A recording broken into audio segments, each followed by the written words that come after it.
Amonitas e os moabitas não entrassem jamais na congregação de Deus, porquanto não tinham saído ao encontro dos filhos de Israel com pão e água.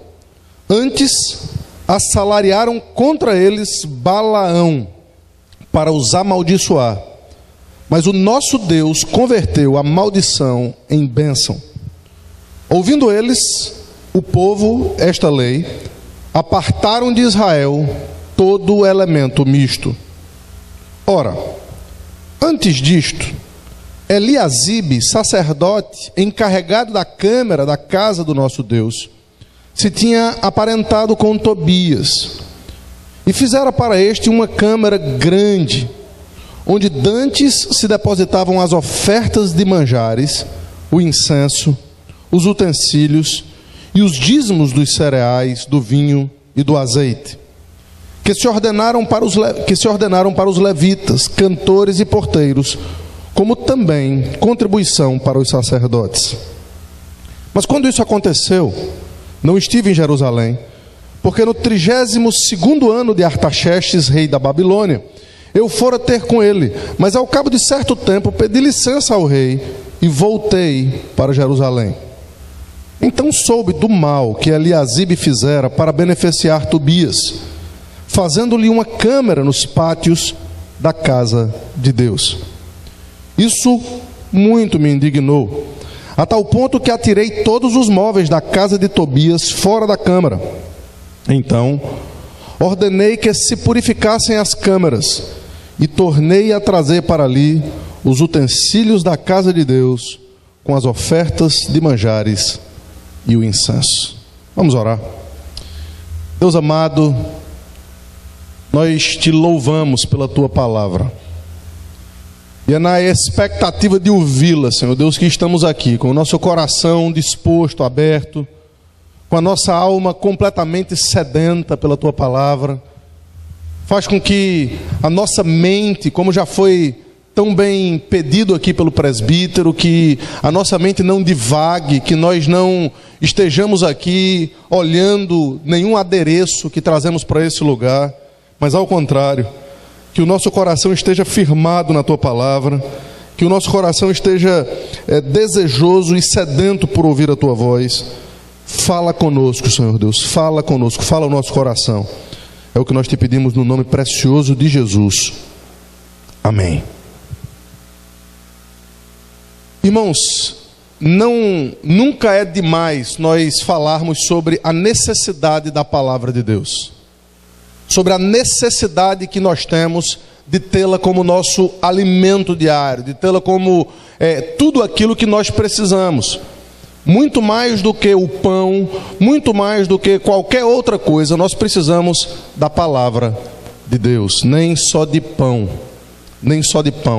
viverá o homem, mas de toda palavra que procede da boca de Deus. Pela palavra de Deus é que vive o homem. Portanto, mesmo quando o povo da aliança não conhece a Bíblia como deveria conhecer, e é impressionante nós percebermos que aqui estávamos diante de um povo que teoricamente deveria conhecer a lei de Moisés, que teoricamente deveria conhecer o livro da lei, aquele que foi estabelecido para este próprio povo.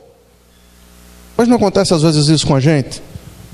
Às vezes a gente, depois de tantos anos na igreja, depois de tantos anos ouvindo pregações da palavra de Deus, a gente se depara com um versículo, ou com um texto, ou com um conceito, e a gente diz, mas eu nunca tinha visto isso antes na Bíblia. Isso nunca me passou pela mente. Isso demonstra para nós como a Bíblia é profunda, como a palavra de Deus ela serve para nos alimentar, mesmo que nós tenhamos 90 anos de idade, todos os dias de leitura na palavra de Deus, ainda assim nós conhecemos muito pouco da palavra de Deus, porque ela é profundíssima, ela é maravilhosa. E como os apóstolos disseram no Novo Testamento, toda a Escritura, toda ela é útil para o ensino, para a correção, para nos transformar, para nos educar na justiça. E é exatamente o que acontece aqui nesse texto. Na leitura da lei de Moisés, veja como eles são surpreendidos com um assunto que já estava ali há tanto tempo. O texto diz assim: achou-se escrito, como se tivesse sido escrito naquele momento, mas evidentemente já estava firmado na palavra de Deus. Versículo 1 diz assim: naquele dia se leu para o povo no livro de Moisés, achou-se escrito que os amonitas e moabitas não entrassem jamais na congregação de Deus. Irmãos, às vezes aquilo que já está escrito há muito tempo, quando é relembrado para nós, serve como um belo tesouro. Às vezes esse belo tesouro vai precisar mexer na nossa forma de enxergar o mundo. Às vezes essa novidade antiga, às vezes isso que nos é descoberto, precisa fazer com que nós mudemos a nossa perspectiva, a nossa atitude, o nosso conceito, a nossa prática. E de uma forma muito simples, o que vai acontecer aqui vai mexer com a forma de viver, com a forma de se relacionar, com a forma de aceitar pessoas, com a forma de fazer amigos. É exatamente isso que está em jogo aqui, porque mesmo quando o assunto mexe com a nossa estrutura, mexe com a nossa cosmovisão, mexe com a nossa zona de conforto, nós precisamos entender a Bíblia como a palavra de Deus. Veja o que se achou escrito: que os amonitas e moabitas não entrassem jamais na congregação de Deus. Versículo 2: porquanto não tinham saído ao encontro dos filhos de Israel com pão e água, antes assalariaram contra eles Balaão para os amaldiçoar. Mas o nosso Deus converteu a maldição em bênção. Isso nos leva de volta para alguns textos que a gente precisa ver. Em Deuteronômio capítulo 23, um pouco atrás, versículo 3 diz assim: nenhum amonita ou moabita entrará na Assembleia do Senhor, nem ainda a sua 10ª geração entrará na Assembleia do Senhor eternamente. Versículo 4: porquanto não foram ao vosso encontro com pão e água no caminho, quando saíes do Egito, e porque alugaram contra ti Balaão, filho de Beor, de Petor, da Mesopotâmia, para te amaldiçoar. Portanto, descobrimos aqui qual é o texto que estava na mente, que estava sendo lido naquele dia, e o que aquele texto deve ter feito na mente daqueles que leram e que ouviram, não pela primeira vez, mas que estavam agora querendo obedecer a palavra de Deus. E é exatamente isso que acontece. Veja o versículo 3 agora do nosso texto de Neemias. Neemias capítulo 13, depois de ouvirem isso, depois de relerem a lei de Deus, versículo 3 diz assim: ouvindo eles, o povo, esta lei, apartaram de Israel todo elemento misto. Não era fácil eles fazerem o que eles tinham que fazer. Não era simples eles colocarem em prática aquela ordem expressa tão claramente na palavra de Deus. Entretanto, ao passo de que não era simples ou fácil eles obedecerem, o texto nos diz que eles obedeceram, que eles mexeram, que eles agiram, que eles interagiram com o povo para fazer com que aquela obediência difícil pudesse de fato acontecer. Esse pequeno resumo, essa introdução nesses 3 primeiros versículos, nos faz, queridos, entender alguma coisa extremamente importante. A fé vem pelo ouvir a palavra de Deus. E a nossa fé, ela não é teórica. A nossa fé, ela não é simplesmente um conjunto de informações que faz com que nós acreditemos em alguma coisa e, portanto, mudemos a nossa mente. Em outras palavras, a Bíblia, ela não é simplesmente importante para nós e útil para a nossa compreensão dos fatos. Mas a nossa fé é aquela que muda a nossa prática. É aquela que muda a nossa forma de enxergar o mundo. É aquela que muda a nossa forma de ver, de se relacionar, de interagir com as pessoas. A fé é prática. Veja se não é isso que Jesus Cristo nos ensina no Sermão do Monte. Ele, de uma forma muito clara, está estabelecendo uma doutrina. No final, no capítulo 8 de Mateus, no final do capítulo 7 de Mateus, as pessoas se impressionam com a sua doutrina, fé, com compreensão das coisas. Entretanto, qual era a doutrina de Jesus no Sermão do Monte? Era absolutamente prática. O que significa não matarás? Significa não julgue, não fale mal do seu irmão, não odeie seu irmão, se ele não fez nada contra você, sem motivo algum. O que significa não adulterarás? Não sequer olhe para uma mulher com intenção impura no seu coração, porque você já adulterou com ela. O que significa não dirás falso testemunho? Seja a sua palavra sim, sim, e o seu não, não, porque o que passa disso é do maligno. Portanto, há um aspecto extremamente prático quando nós aprendemos a doutrina da palavra de Deus. Portanto, a Bíblia deve produzir no crente isso que produziu aqui: prontidão para a obediência. Ainda que essa obediência mexa na forma em que nós vivemos, na nossa zona de conforto, ainda que isso mexa com os nossos relacionamentos, porque alguns elementos precisavam ser afastados do povo de Deus. É isso que a palavra de Deus está dizendo. É claro que o estilo do Velho Testamento em si, traz consigo muito mais do que uma mera inflexibilidade, do que uma mera palavra de absolutismo, dizendo todas as pessoas precisam ser extirpadas do vosso meio. É claro que isso está trazendo um contexto geral.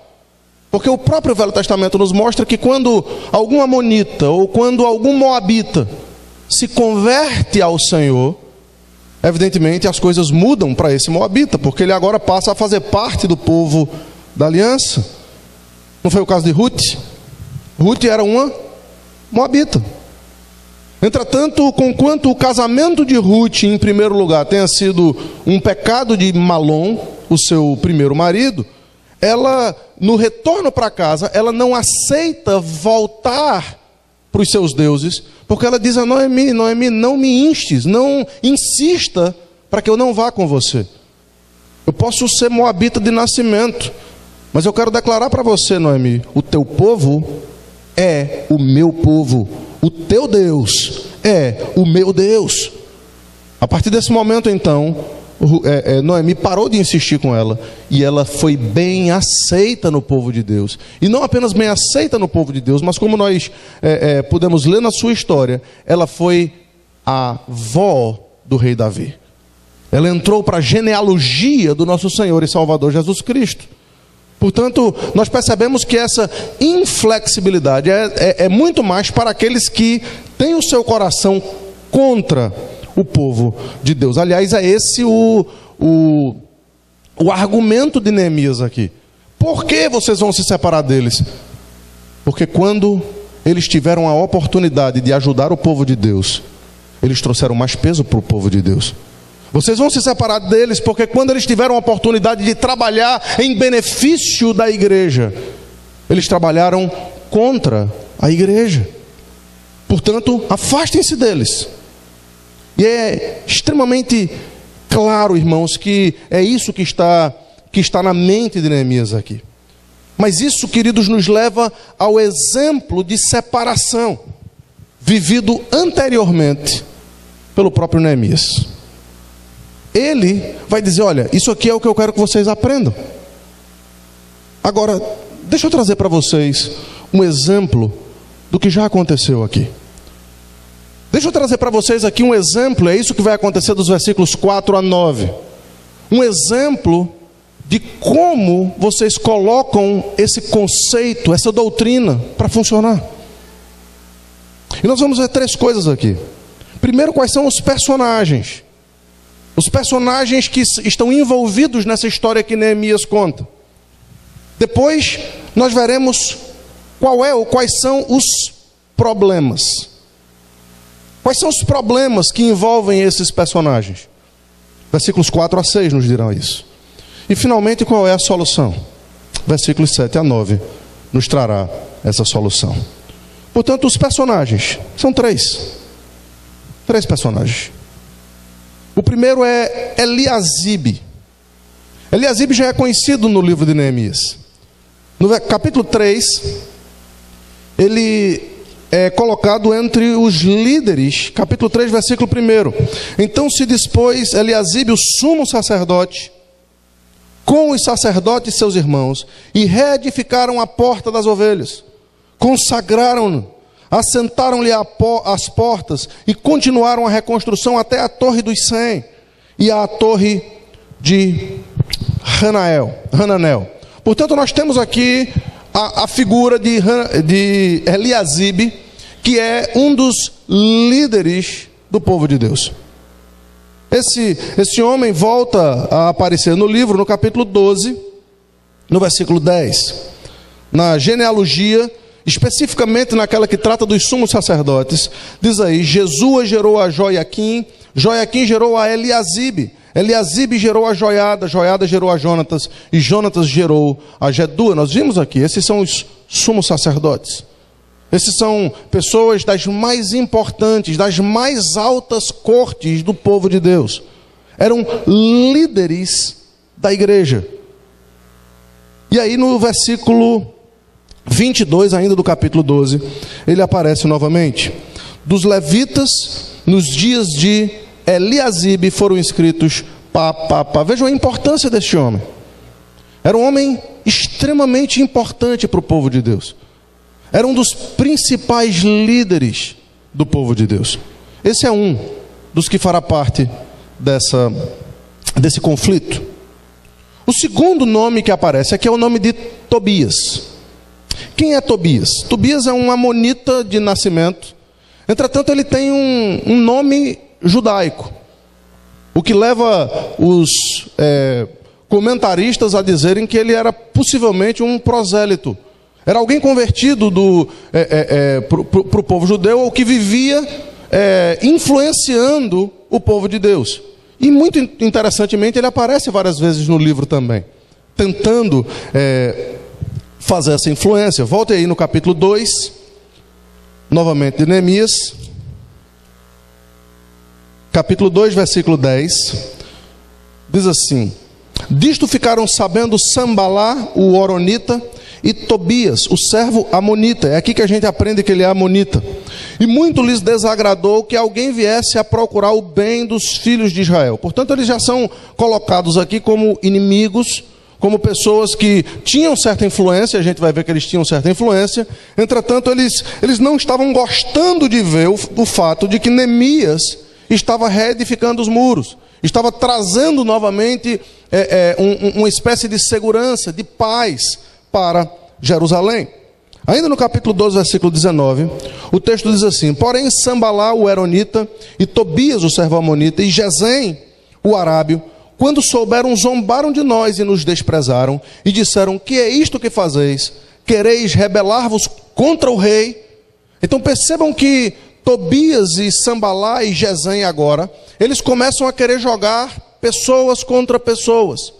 Eles começam a querer trazer, desestabilizar a paz que estava acontecendo na construção daquele muro, na reconstrução daquela cidade. Portanto, havia uma determinada paz, mas aqueles homens especificamente, Tobias entre eles, estava tentando fazer com que aquela paz não se estabelecesse. Ele aparece novamente no capítulo 4, versículo 3. Estava com ele Tobias, o amonita, e disse: ainda que edifiquem, vindo uma raposa, derribará o seu muro de pedra. Ele começa a zombar das obras de Neemias. Ele começa a dizer: olha, esse Neemias é um fracote, esse Neemias não sabe o que fala, ele não sabe o que diz, ele está enganando vocês. Ele começa então a fazer isso. No versículo 7, ele diz assim: mas ouvindo Sambalá e Tobias, os arábios, os amonitas, os asdonitas, que a reparação dos muros de Jerusalém ia avante, e já se começavam a fechar-lhes as brechas, ficaram sobremodo irados. Percebam que, ainda que eles se colocassem muitas vezes contrário, como a gente viu, o Senhor transforma a maldição em bênção. Eles tentam amaldiçoar, eles tentam fazer com que a coisa se desestabilize, mas Deus mostra que a obra é dele. Deus mostra que a coisa vai adiante a despeito do que Tobias tentava fazer, a despeito da desestabilizada que Tobias e Sambalate e Gesem tentavam trazer para o povo de Deus.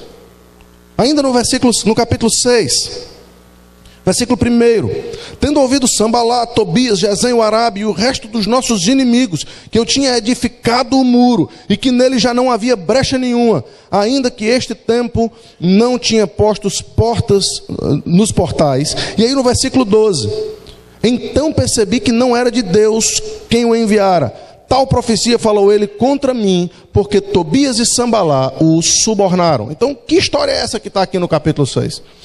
É a história de que havia de fato a reconstrução terminada, ou seja, as coisas estavam andando a contento, mas os inimigos se iraram contra Neemias e buscaram então uma ocasião para armar a arapuca para cima de Neemias. E Neemias então vai buscar ajuda com os líderes, com os conselheiros, vai buscar ajuda com os sacerdotes, e ele percebe que aquela ajuda não foi bem-vinda, porque houve uma conspiração deles com Tobias, com Sambalá, contra Neemias, dizendo até para que ele fosse se esconder no templo. E Neemias disse: jamais eu farei. Será que eu sou homem que me esconda? Capítulo 6, versículo 11 diz assim: porém disse eu, homem como eu fugiria? E quem há como eu que entre no templo para que viva? De maneira nenhuma entrarei. Esse não é o meu lugar. Perceba, o local estabelecido aqui é o templo. Esse local vai ser utilizado por Tobias daqui a pouco. Ele diz, o próprio Neemias diz: eu não farei isso, eu não entrarei aí, eu não me esconderei aí, eu não sou homem para isso, eu não sou homem para fugir, eu não sou homem para me esconder de problemas. Ainda que os inimigos se agigantem e se levantem. Notadamente, Tobias então era um inimigo pessoal de Neemias, mas mais do que isso, ele era um inimigo do povo de Deus. Ele era alguém que tentava, ao tentar desestabilizar Neemias, desestabilizar Israel, desestabilizar Jerusalém, desestabilizar a igreja. Entretanto, ele era amigo de outros líderes. Ele era amigo de outros líderes de Jerusalém. E Eliasibe é um exemplo desses líderes. E o terceiro personagem é Neemias. Neemias naquele tempo era o principal líder do povo de Deus. Neemias era aquele que estava liderando a reconstrução. Era aquele que juntamente com Esdras, a gente viu na dedicação, na festa da dedicação no domingo passado aqui, como Neemias vai com um dos bandos, como Esdras vai com outro dos bandos, e isso tudo foi orquestrado e organizado pelo próprio Neemias. Foi ele que organizou aquele culto de dedicação. Ele era um líder extremamente importante, mas a gente percebe que ele era apunhalado pelas costas. Capítulo 6, versículo 12. O texto diz assim: então percebi que não era de Deus, não era Deus quem o enviara. Tal profecia falou ele contra mim, porque Tobias e Sambalá o subornaram. Então percebam aqui que há uma conspiração. Dentro do próprio povo de Deus havia essa conspiração. E aí os versículos 17, ainda do capítulo 6, versículos 17 a 19. Também naqueles dias alguns nobres de Judá. Então percebam que algumas das pessoas da nobreza de Judá, da liderança do povo de Deus no Antigo Testamento, escreveram muitas cartas que iam para Tobias, e cartas de Tobias que vinham para eles. Pois muitos em Judá lhes eram ajuramentados, porque era genro de Secanias, filho de Ará, e o seu filho Joanã se casara com a filha de Mesulão, filho de Berequias. Havia até parentesco entre eles.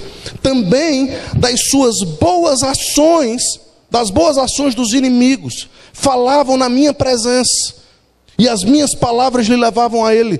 Tobias escrevia cartas para me atemorizar. Era uma inimizade declarada, era algo público, era algo que as pessoas não tinham dúvidas de que acontecia.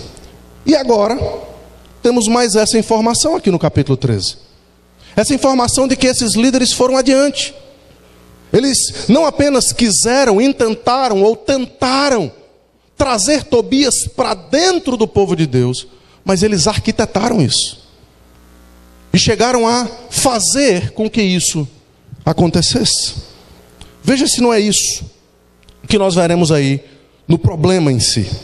O primeiro problema é esse: um grande líder do povo se aparenta. E aqui a gente é muito rápido em pensar que esse aparentar significa casou com alguém próximo. Não é isso. O parentesco dele era o genro que terminou casando com a irmã ou a sobrinha de Sambalá. Portanto, o parentesco ali era com outro inimigo. Tobias não era necessariamente um parente. Esse aparentar literalmente aí é dar as mãos. Dar as mãos, se ajuntar, jogar no mesmo time, jogar olhando para a mesma direção. Então, um grande líder do povo dá as mãos a um dos principais inimigos de Neemias. Versículo 4. Ora, antes disso, veja, Neemias está voltando a contar uma história do que aconteceu no passado. Antes disso, Eliasibe, sacerdote encarregado da câmara da casa do nosso Deus, se tinha aparentado com Tobias. E a gente percebe, queridos, que Tobias era muito mais do que simplesmente um amonita. Ele era um inimigo declarado e pessoal de Neemias. Portanto, está aqui estabelecido um problema. Um outro problema era que esse dar as mãos, essa amizade, esse chegar junto, foi adiante ao ponto de que o favorecimento que começou com boas palavras, palavras de boa vontade, lembra das cartas que iam, que vinham, das boas palavras que diziam acerca de Tobias na frente de Neemias, das coisas que Neemias dizia, que iam como informação para Tobias e para Sambalá. Tudo isso acontecia, e já era coisa terrível de se acontecer. Mas essas coisas iniciais, esses favorecimentos iniciais, deu lugar, e é exatamente assim que faz o pecado, a erros maiores, como dar lugar ao inimigo no próprio templo. Veja o versículo 5.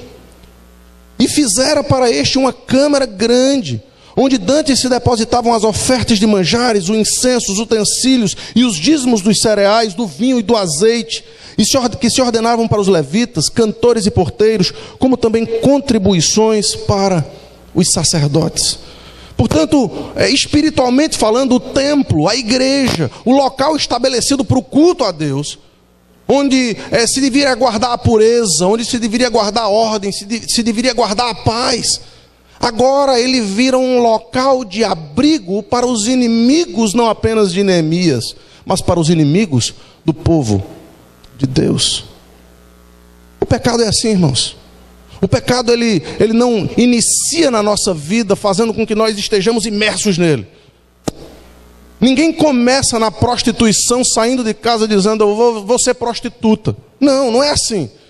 As pessoas começam na prostituição começando a abrir guardas para isso, começando a dar algum tipo de vazão para que o pecado possa ganhar a sua alma.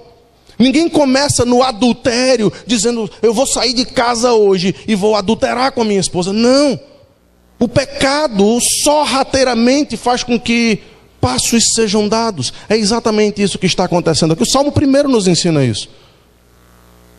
Bem-aventurado o homem que não anda no caminho dos pecadores, que não se detém no caminho, acho que eu troquei, dos pecadores, e não se assenta na roda dos escarnecedores. Ninguém começa sentado na roda dos escarnecedores sem antes se deter no seu caminho, e ninguém se detém no seu caminho sem antes começar a andar por eles.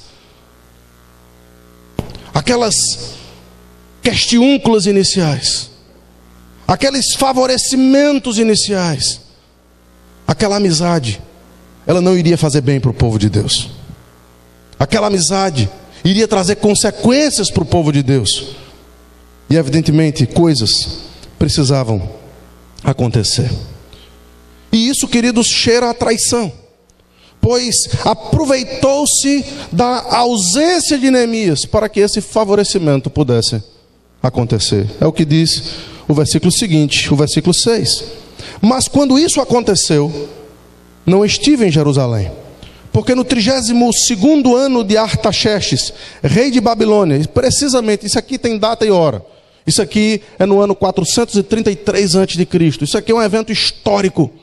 Isso aqui não está aqui como uma parábola, não está aqui como alguma coisa criada por Neemias. Não, Neemias está dizendo, eu sei quando isso aconteceu. No 32º ano de Artaxerxes, rei de Babilônia, eu fora ter com ele, mas ao cabo de certo tempo pedi licença ao rei e voltei para Jerusalém. Enquanto Neemias não sabia das coisas, enquanto Neemias estava ausente, enquanto Neemias estava cumprindo as suas obrigações em outros locais, pelas costas, os inimigos começavam a se enfronhar. Os inimigos começavam a trabalhar, eles começavam a agir, eles começavam a dar as mãos, e eles começavam a favorecer uns aos outros. E Neemias então só ficava sabendo dessas notícias. Ele só ficava sabendo dessas notícias. Irmãos, o que nós temos aqui é algo muito claro, muito proverbial.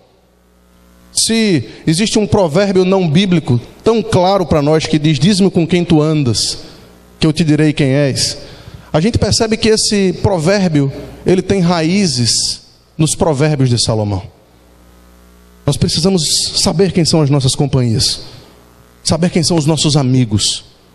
Nós precisamos saber quem são aquelas pessoas com as quais nós damos as mãos, com as quais nós nos aparentamos. E nós precisamos entender que os nossos principais inimigos não são simplesmente aqueles que fazem coisas contra nós. Os nossos principais inimigos não são simplesmente aqueles que tentam prejudicar a nossa própria vida, mas em tentar prejudicá-la, terminam prejudicando o povo de Deus. Terminam prejudicando a igreja do Deus vivo e verdadeiro. E ainda que sejam pessoas com as quais tenhamos algum tipo de intimidade, de comunhão, como era o caso desse líder de Israel, com esse inimigo de Neemias, cujos nomes eu já esqueci, são Tobias e Eliasibe. Ainda que Eliasibe precise entender claramente que essa amizade não poderia ir adiante, mas foi. Neemias então toma algumas providências. Quais são então as providências tomadas? Qual é a solução? Está aí entre os versículos 7 a 9. Ao ver a boa vontade de Eliasibe, a boa vontade de Eliasibe a Tobias, e notar isso como mal, dando lugar a ele no templo, Neemias age de algumas formas. Veja aí o versículo 7. Então soube do mal que Eliasibe fizera para beneficiar a Tobias. Beneficiar Tobias ali era mal. Tobias trazia desconforto, não apenas para Neemias, mas para o povo de Deus. Tobias trazia esse desconforto, portanto, Neemias percebeu isso. E soube do mal que Eliasibe fizera para beneficiar Tobias, fazendo-lhe uma câmara nos pátios da casa de Deus, querendo trazê-lo para o local onde deveria ser a adoração do povo de Deus, onde não deveria ter nenhum desse tipo de mistura de inimizades. Quais são as formas que Neemias age? Quando um dos seus líderes tenta trazer o seu principal inimigo para o meio do povo de Deus, a primeira coisa que Neemias age é com a santa indignação. Versículo 8, letra A, diz assim: isso muito me indignou. Essa indignação de Neemias, queridos, ela não pode ser vista como algo pecaminoso. Essa indignação de Neemias pode ser vista de algumas formas, como por exemplo a indignação de Paulo quando andava em Atenas, e o coração dele se indignou porque ele viu a idolatria na cidade. É como a indignação de Davi no Salmo 139, ao perceber os inimigos de Deus triunfando de alguma forma, ele diz: não abomino eu, Senhor, os que te aborrecem, odeio-os com ódio consumado, para mim são inimigos de fato. Santa indignação. Mas em segundo lugar, essa santa indignação dá lugar a uma ação enérgica. O final do versículo 8 nos mostra qual ação enérgica foi essa. Isso muito me indignou, a tal ponto de que atirei todos os móveis da casa de Tobias fora da câmara. Como quem diz, este homem não tem lugar aqui dentro, aqui no nosso meio. E se na primeira parte do versículo, essa santa indignação nos levou a figuras como Paulo e a figuras como Davi, a segunda parte desse versículo nos lembra o nosso Salvador, que quando se indignou exatamente pelo mesmo motivo, de que havia profanação na casa do rei, profanação na casa do seu pai, benefícios de pessoas que vendiam e compravam, cambistas no templo, evangelho sendo mercadejado. O próprio Senhor Jesus, em João capítulo 1 e João capítulo 2, pega uma zorraga de cordas, e o humilde, o manso, o meigo, o gracioso, não é assim que nós conhecemos Jesus? O pacificador,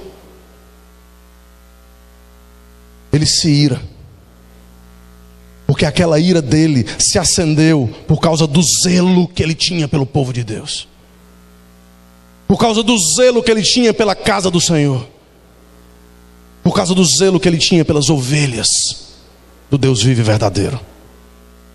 Então ele pega uma zorraga de cordas e bota aqueles homens para fora do templo.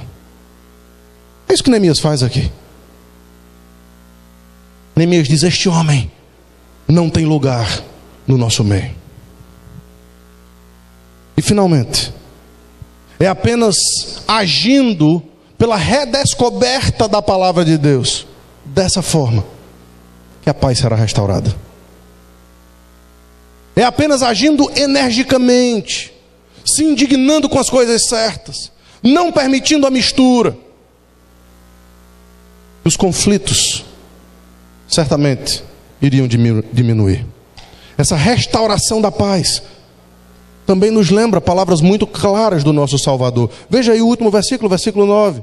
Então ordenei que se purificassem as câmaras, e tornei a trazer para ali os utensílios da casa de Deus, com ofertas de manjares e incenso. Apenas depois que ele foi expulso completamente, apenas depois que aquele homem que não deveria ter acesso ao povo de Deus foi jogado para fora, literalmente, é que a paz pode ser restaurada. E não é isso que Jesus diz claramente também? Quem não é por mim, é contra mim. Quem comigo não ajunta, espalha. Irmãos, é impressionante nós percebermos que o exemplo a ser seguido não é o exemplo de Neemias, mas é o exemplo do nosso Salvador. O templo, aquilo que estava sendo guardado, aquilo que estava sendo cuidado, aquilo que estava sendo protegido por Neemias com essa ação, é o que representa hoje a igreja do Deus vivo e verdadeiro. Pastores e presbíteros precisam proteger o rebanho de Deus.